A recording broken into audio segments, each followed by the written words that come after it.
ఏంటి ఆయనతో relation strong అవడానికి రీజన్ ఇదేనా ఇంకా ఏదైనా ఉందా? ఆయనతో రిలేషన్ స్ట్రాంగ్ అవడం ఆయన చాలా మంచోడు.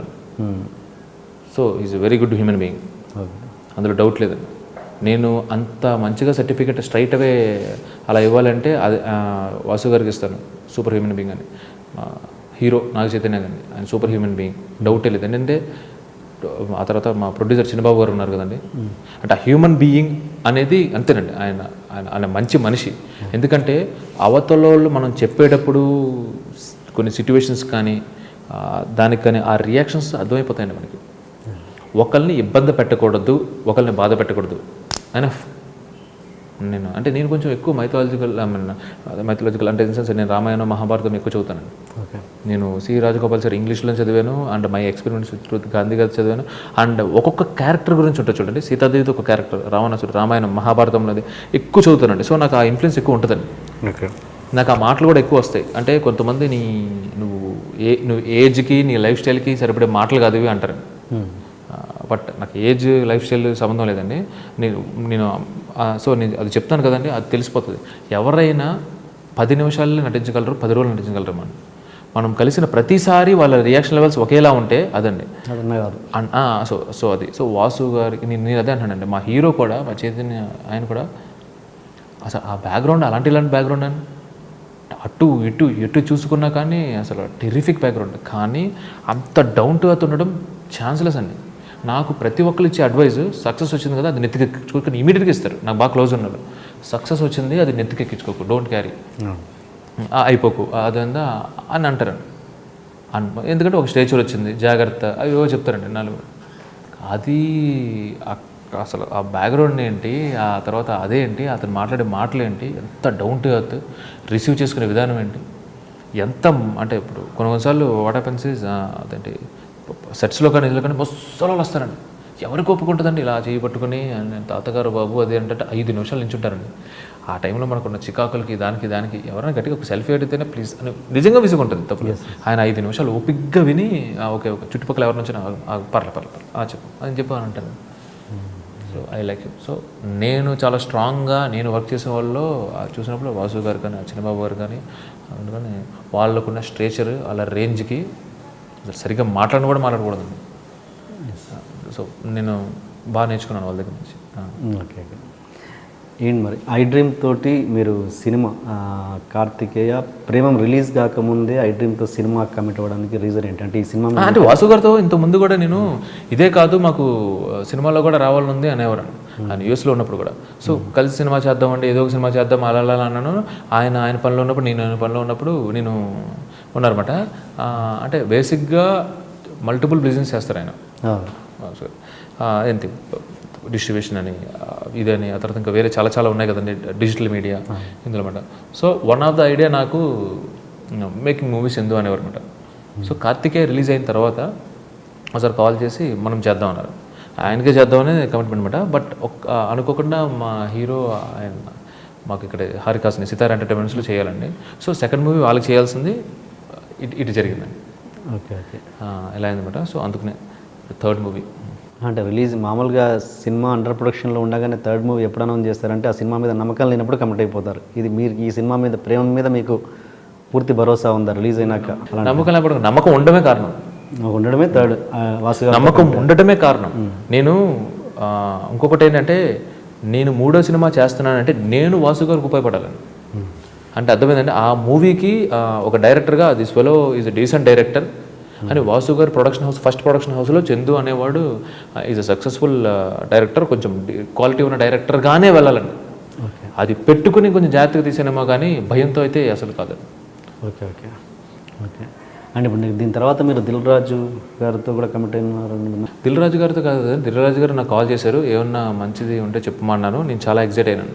ఎందుకంటే బేసిక్గా అసిస్టెంట్ డైరెక్టర్గా వచ్చినప్పుడు ఇనీషియల్గా ఏముండేది అంటే 2006లో ఆయన వచ్చినప్పుడు ఆయన దగ్గరికి ఎలాగోలా వెళ్ళిపోతే చాలు హిట్ కొడేస్తాం అనే ఫీలింగ్ అండి.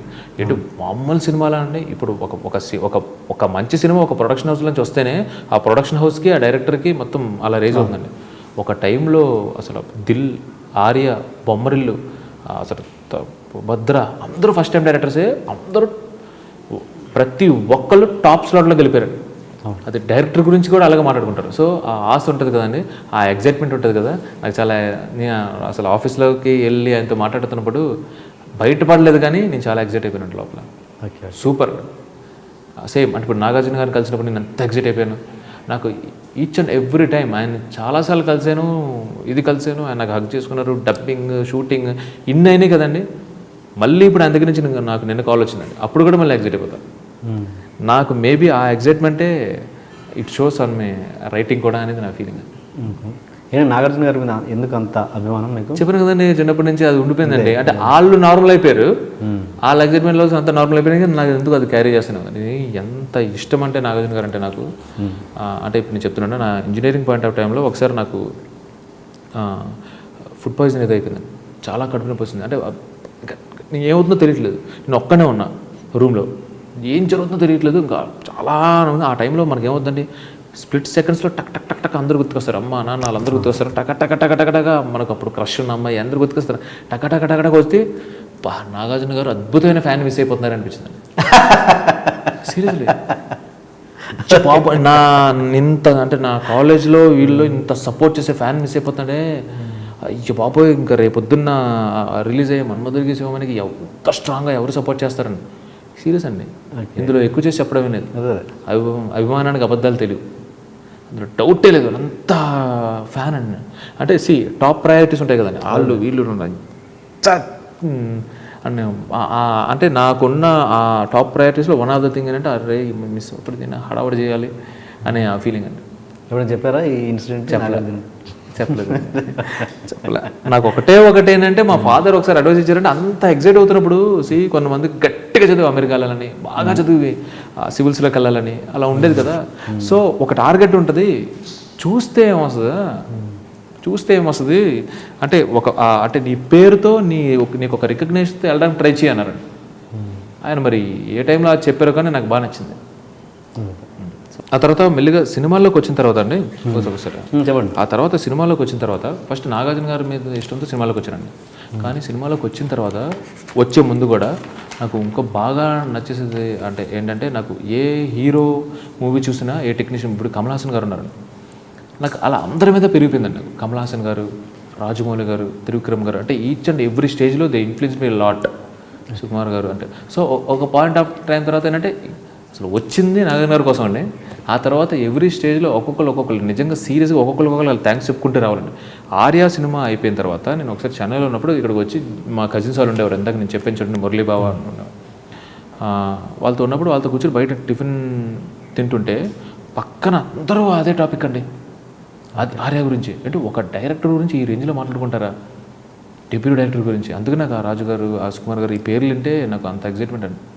అదైపోయింది. ఆ తర్వాత కొన్నిసార్లు నేను ఎప్పుడైనా పబ్లిక్ ప్లేస్లోకి వెళ్ళినప్పుడు ఒకసారి కమల్ హాసన్ గారు వచ్చారు, రెస్పెక్ట్, అప్పా టీమ్ రెస్పెక్ట్, అంటే అందరూ ఇలా నించోవటం అంటే ఆయన ముందున్నప్పుడు ఆయన రెస్పెక్ట్ ఇచ్చి మాట్లాడడం వేరు, ఇప్పుడు ఆయన లేరు కదండి.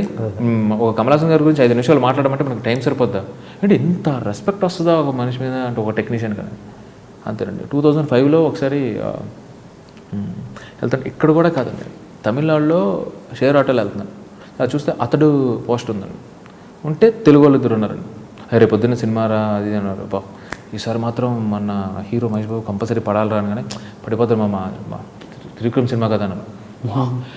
ఆయన తెలుసండి, he's a super star. Okay, that తమిళనాడులో తెలుగు వాళ్ళు 2 అటు అనుకోకుండా నాకు సంబంధం లేని వాళ్ళు అండి. ఆయన పేరు తెలియడం ఓకే అండి, ఎందుకంటే అప్పటికే ఒక్కడు లాంటి బ్లాక్ బాస్టర్స్ ఉన్నాయి ఆయనకి. ఆయనకి త్రివిక్రమ్ గారికి ఓ మై గాడ్, ఇంకా అతను వచ్చిన తర్వాత వేరే ఇంకా ఆయన పేరు లేదురా 100% బాగుంటుంది ఎందుకంటే డైరెక్టర్ త్రివిక్రమ్ కదా అన్నారు. ఓ మై గాడ్, ఎక్కడ తమిళనాడు, ఎక్కడ పోస్టర్, ఎక్కడ త్రివిక్రమ్ గారు అండి. ఏంటంటే టాలెంట్కి బ్యారియర్స్ ఉండవండి, పుషింగ్ ద లిమిట్స్ వెళ్ళిపోతాయండి. సో అలాగా ఈచ్ అండ్ ఎవ్రీ స్టేజ్లో అప్పుడప్పుడు నేను విన్న మాటలు ఇవి నన్ను చాలా ఇన్ఫ్లుయెన్స్ చేసాయండి. ఆయన అంటే అంత బ్రెయినీగా ఉండాలి అంటే, త్రివిక్రమ్ గారు చూసినాక అప్పుడప్పుడు నాకు అంటే డైరెక్టర్ అవ్వకముందు ఇంకా బాగా చదువుకుంటే బాగున్నాను ఇంకా అనిపించేదండి. నాకు చదువు మీద పెద్ద ఒపీనియన్ ఉండేది కదండి, సో ది లాజికల్ అని చెప్పేవాడిని. అప్పట్లోనే ఈ కాసిక్ టీటా, ట్యాన్ టీటా ఇవన్నీ నా రియల్ లైఫ్లో ఎలాగా ఉపయోగపడతాయి ఇలాంటి సోది చదవలేక ఇలాంటి డైలాగ్స్ వచ్చేవాడిని. కానీ నాకు త్రివిక్రమ్ గారి సినిమాలు చూసి ఆయన సీన్స్, ఆయన డీల్ చేసే విధానం అప్పుడప్పుడు అవి చూసి నాకేమనిపించేది అంటే నేను ఇంకా బాగా చదువుంటే ఆ రైటింగ్, ఆ మేకింగ్ నాకు వచ్చేదేమో అని ఉండేదండి. ఇది కూడా చెప్పలేదు ఆయనకి ఇప్పుడు.